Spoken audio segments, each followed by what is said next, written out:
time. Today in 13 Eats Spooky Edition, we're headed out to a famed restaurant in Grand Haven, the Kirby House. Their employees tell us they've had some unusual encounters over the years, but before we head there, let's take a look at the history. Located on the corner of South Harbor Drive and Washington Avenue in Grand Haven, the Kirby House is a gorgeous building with a rich history. After the original home on the lot burned down in 1866, the Kirby House was built in 1873, welcoming guests from across the world. Some of the most notable owners were the Schulers, who created their iconic bar cheese right on the second floor of the building. They were the ones who decided the building should be used as a restaurant. The Kirby House has been operating since 1989, when the Gilmore Collection bought the building and refurbished it, becoming beloved in the Grand Haven community. But for many in the area, the Kirby has a reputation apart from their delicious menu items, something much more eerie. If you are interested in haunted stuff, then you definitely know that the Kirby is haunted. We talked with Amber Rose Hammond, a paranormal researcher and author who has been investigating ghost stories and legends in Michigan for over 20 years. I had a lot of friends that would get jobs there, and they'd start talking about these weird little things that would happen, like hearing their name called out when the place was closed and turning around and no one's there, seeing an apparition of a little girl go zipping past them, and always at unexpected moments. Hammond explained what sort of paranormal encounters we should look out for on our visit. The number one experience that people have reported is the ghost of Emily. They just named her that, but they've always felt that it was this ghost of a young girl.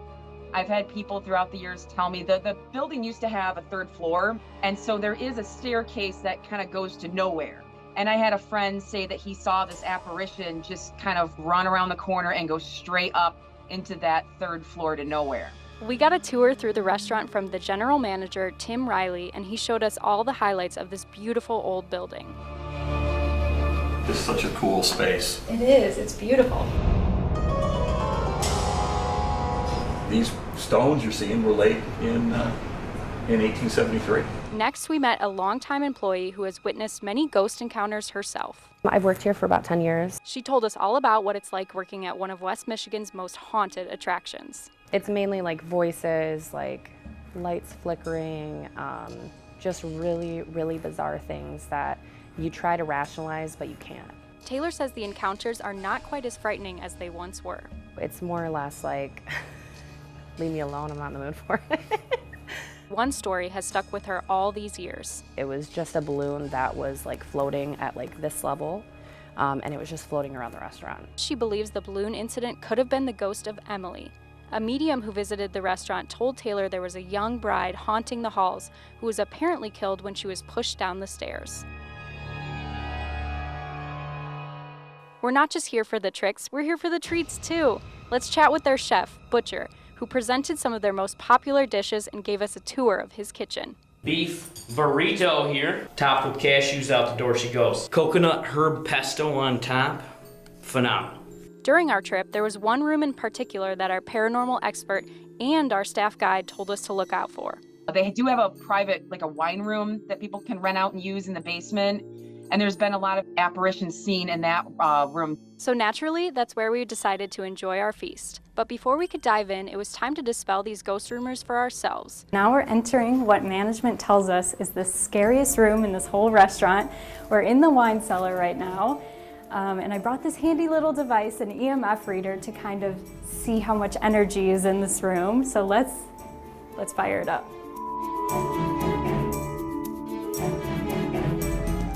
Maybe we have hungry ghosts on our hands. They're just like us.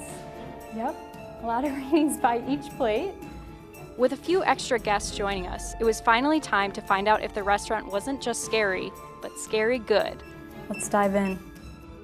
All right, so this is their burrito.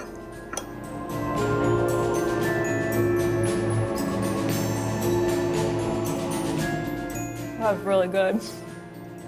I feel like this is the perfect classic stir fry. Don't judge my chopstick skills. So good. I'm really excited to try this one. It's kind of like a play on steak, sort of, but it's like fried cauliflower. And the ghosts are really enjoying it, too.